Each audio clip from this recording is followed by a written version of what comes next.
Hello friends, आपका prep smart hub में स्वागत है। जीएफआर सीरीज के इस वीडियो में आज हम जीएफआर के रूल 157, 158 एवं 159 को कवर करेंगे। इससे पहले के वीडियो में हम जीएफआर के रूल 154, 155 को कवर कर चुके हैं। 156 जो जीएफआर का रूल है वो डिलीट कर दिया गया है। तो अभी हम रूल 157 से शुरू करेंगे और रूल 157 में जानेंगे क्या दिया हुआ है। रूल 157 में दिया हुआ है prohibition of peace mill purchase. यानी इसमें कहा गया है कि पीस मिल परचेज नहीं करना है। क्या कहा गया है? Don't purchase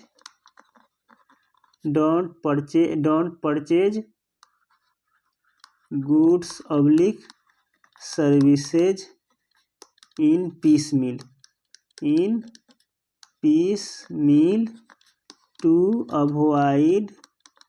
to avoid the obtaining of approval of higher authority. Higher authority, ठीक है, with reference to total demand. Basically इसमें क्या बोला गया है? इसमें बोला गया है कि purchase of goods and services को क्या करना है? पीस मिल में करने से अवॉइड करना है।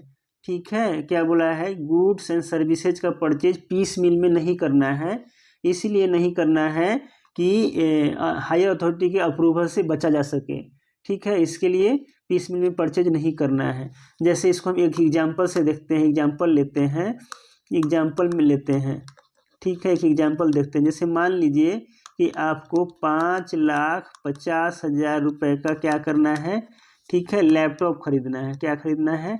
लैपटॉप बाई करना है। ठीक है, तो आप क्या करेंगे? लैपटॉप बाई करना है तो आप ऐसे कर लेंगे कि जैसे ₹50,000 तक तो आप क्या कर लेंगे? रूल 140 के तहत, रूल 154 के तहत जो है परचेज विदाउट कोटेशन कर लेंगे। ठीक है, परचेज विदाउट कोटेशन। ठीक है, परचेज विदाउट कोटेशन कर लेंगे। और दूसरा है कि ₹5 लाख तक आप क्या कर लेंगे?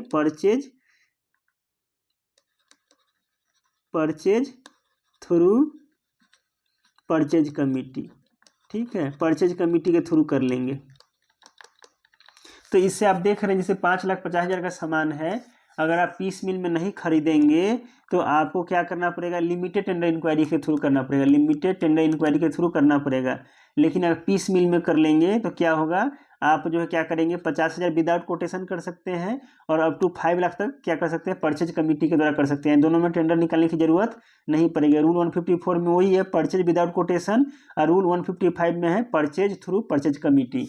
ठीक है, तो यही इस रूल में बोला गया है कि हम पीस मिल में नहीं खरीदेंगे। जैसे 5,50,000 का सामान खरीदना है तो 5,50,000 की लिमिटेड टेंडर इंक्वायरी निकलेगा, तो हमें लिमिटेड टेंडर इंक्वायरी निकालना है, ना कि जो है हमको पीस मिल में खरीदना है हाई अथॉरिटी के अप्रूवल से बचने के लिए। ठीक है, तो इसमें यही दिया हुआ है। हम आगे बढ़ेंगे और रूल 158 को देखेंगे। रूल 158 में क्या दिया हुआ है? रूल 158 में दिया हुआ purchase of goods by obtaining beads. जैसे रूल 154, 155 में ना बीड्स जो है ऑब्टेनिंग बीड्स नहीं है, बीड ऑब्टेन करके जो है ना हम गुड्स नहीं खरीद रहे हैं 154, 155 में। लेकिन इसमें दिया हुआ purchase of goods by obtaining beads, यानी बोल रहा है कि एक्सेप्ट, ठीक है, एक्सेप्ट रूल 154 एंड रूल 155, यानी रूल 154, 155 को छोड़कर जो भी क्या होगा, जो भी मिनिस्ट्री डिपार्टमेंट परचेज करेगी, मिनिस्ट्री डिपार्टमेंट, ठीक है, जो भी परचेज करेगी, जो भी क्या करेगी? परचेज करेगी, वो किसे, वो है फॉलोइंग मेथड से करेगी। परचेज करेगी वो किससे, कैसे करेगी? तो फॉलोइंग मेथड से। कौन कौन सा मेथड रहेगा? तो उसमें जो मेथड है वो है लिमिटेड, क्या है? Limited tender inquiry. क्या होगा? लिमिटेड टेंडर इंक्वायरी होगा। क्या है? एडवर्टाइज्ड ठीक है, advertise tender inquiry, advertise tender inquiry, ठीक है। उसके बाद है two stage bidding, two stage bidding, ठीक है, एक ए है। और उसके बाद है single tender inquiry, single tender, ठीक है, इंक्वायरी, सिंगल टेंडर इंक्वायरी। और लास्ट में है रिवर्स ऑक्शन, क्या है, रिवर्स ऑक्शन, ठीक है।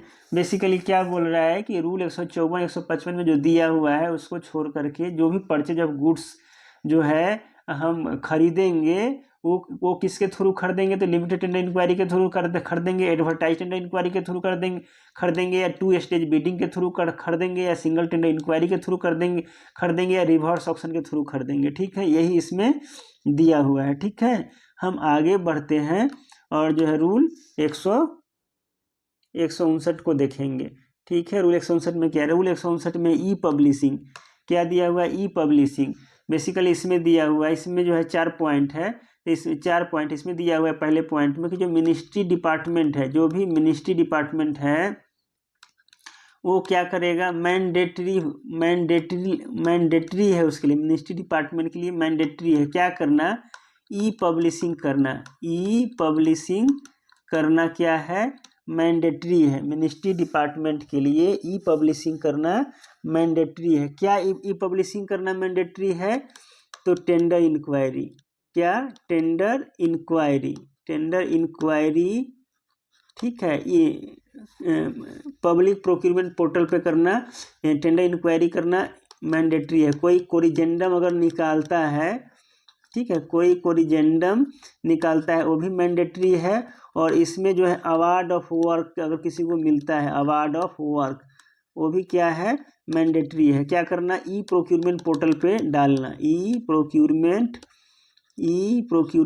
पोर्टल, ठीक है, यानी ई प्रोक्यूरमेंट सेंट्रल प्रोक्यूरमेंट पोर्टल है, ठीक है, सीपीपी है, सेंट्रल प्रोक्यूरमेंट पोर्टल है, ठीक है, सीपीपी है, ठीक है, सेंट्रल ई नहीं है, क्या है, सेंट्रल प्रोक्यूरमेंट पोर्टल है, सीपीपी है, सेंट्रल प्रोक्यूरमेंट पोर्टल, ठीक है। इस पे डालना क्या है, मैंडेटरी है।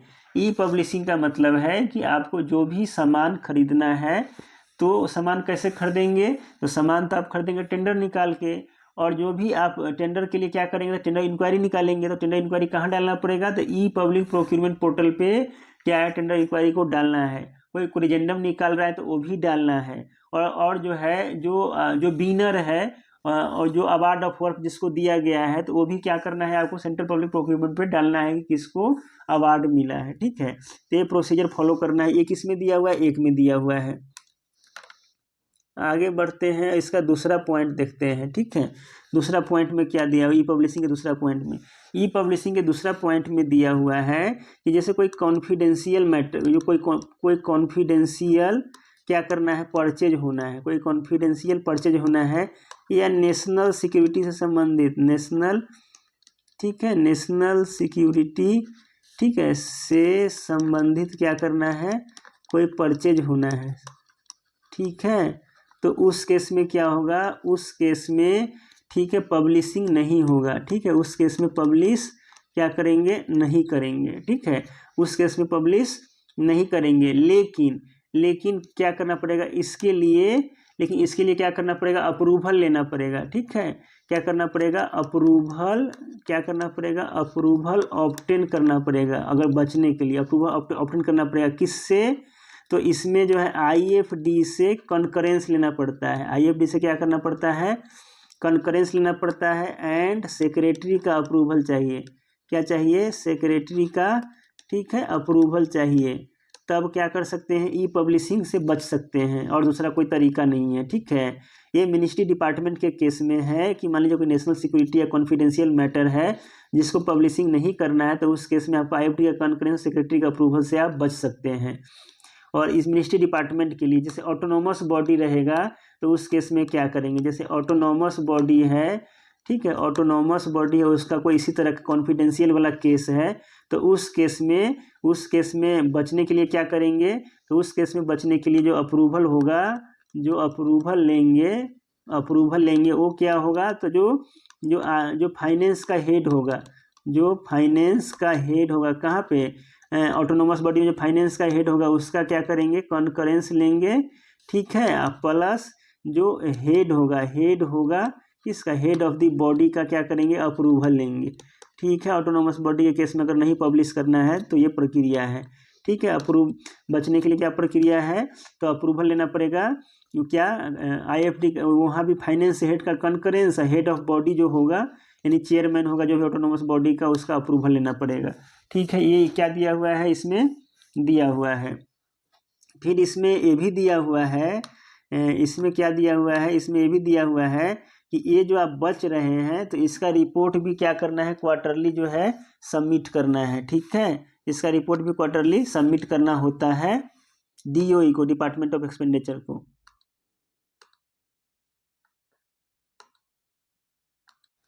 ठीक है। तो बचने के लिए क्या, इसको क्या है, जो एग्जेम्पशन केस है, जो भी एग्जेम्पशन केस है उसको क्या करना है, रिपोर्ट करना है, क्या करना है, रिपोर्ट करना है किसको, DOE को रिपोर्ट करना है। DOE है ministry of finance, ministry of finance को क्या करना है, रिपोर्ट करना है। क्वार्टरली रिपोर्ट जाएगा, क्या जाएगा, क्वार्टरली रिपोर्ट भेजना होगा, ठीक है। इसका कि भाई ऐसा कितना केस है आपका एक क्वार्टर में जिसमें आप रिलैक्सेशन ले रहे हैं, पब्लिशिंग नहीं कर रहे हैं, ठीक है।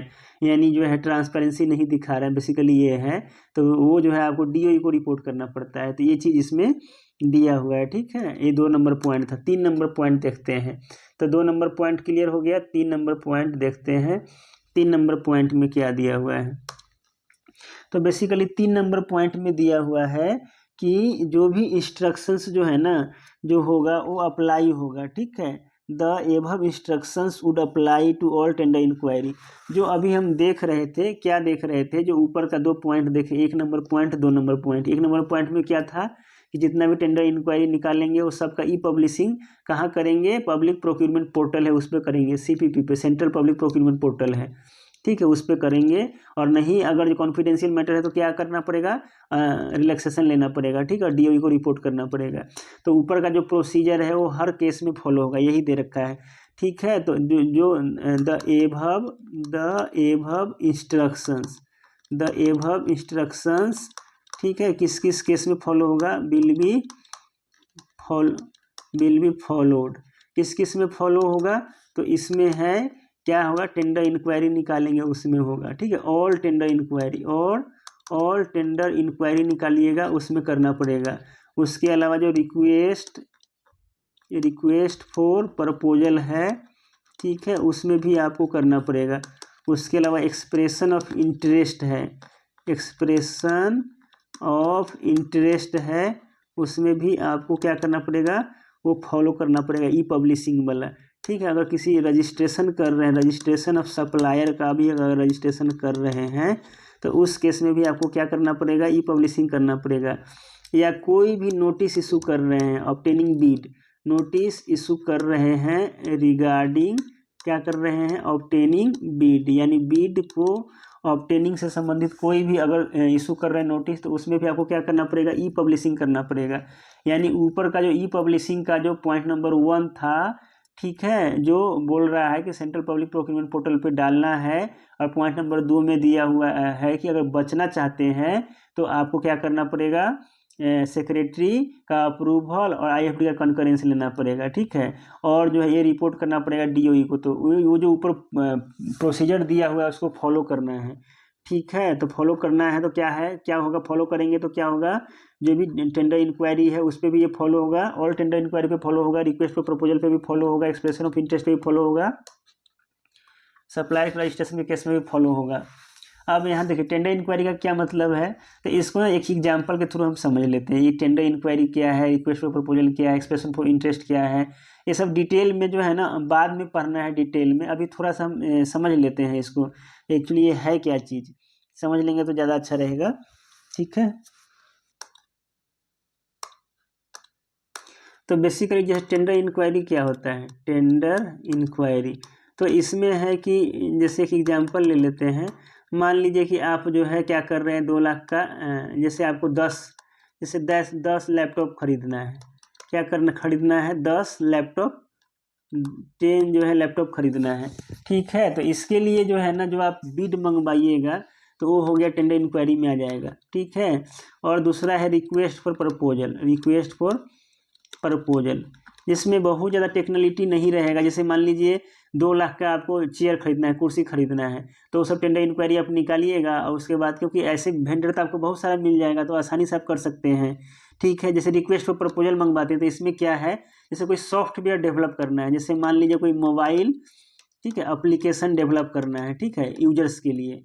ठीक है, तो मोबाइल एप्लीकेशन डेवलप करना है यूजर्स के लिए, तो इसमें क्या है, ज़्यादा दिमाग चाहिए, ज़्यादा माथा चाहिए, तो उसके लिए हम रिक्वेस्ट फॉर प्रपोजल निकालते हैं। ठीक है, क्या होता है डिटेल्ड प्रपोजल, ये जो है बेसिकली देना पड़ता है कि क्या मतलब क्या स्पेसिफिकेशन होगा और यूजर को क्या क्या सुविधा दिया जाएगा। ठीक है, ये सारी चीज़ें, जैसे योनो है SBI का, तो उसमें कितनी सारी सुविधाएं दी हुई है, तो उस तरह का ऐप अगर डेवलप करना हो तो रिक्वेस्ट फॉर प्रपोजल इशू करेंगे। चेयर टेबल ये सब खरीदना हो तो टेंडर इंक्वायरी इशू करेंगे। और एक है सीकिंग एक्सप्रेशन ऑफ इंटरेस्ट। क्या है, एक एक्सप्रेशन ऑफ इंटरेस्ट है। ठीक है, एक्सप्रेशन ऑफ इंटरेस्ट में क्या है कि हमें जो है अभी क्या करना है, टेंडर हम इशू नहीं कर रहे हैं।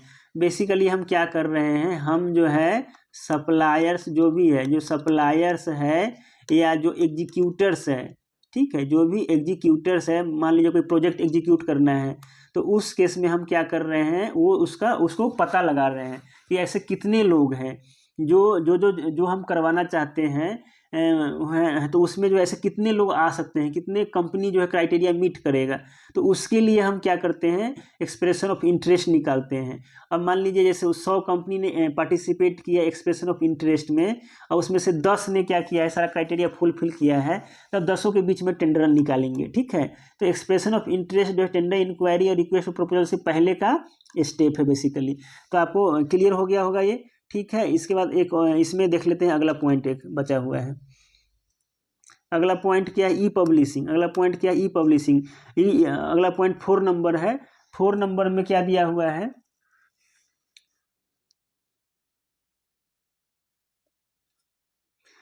अगला पॉइंट देख लेते हैं। अगला पॉइंट है 4 नंबर। 4 नंबर में दिया हुआ है कि जो इंस्ट्रक्शंस था ई पब्लिशिंग का, वो जो है रूल 154 एंड रूल 155 पे लागू नहीं होगा।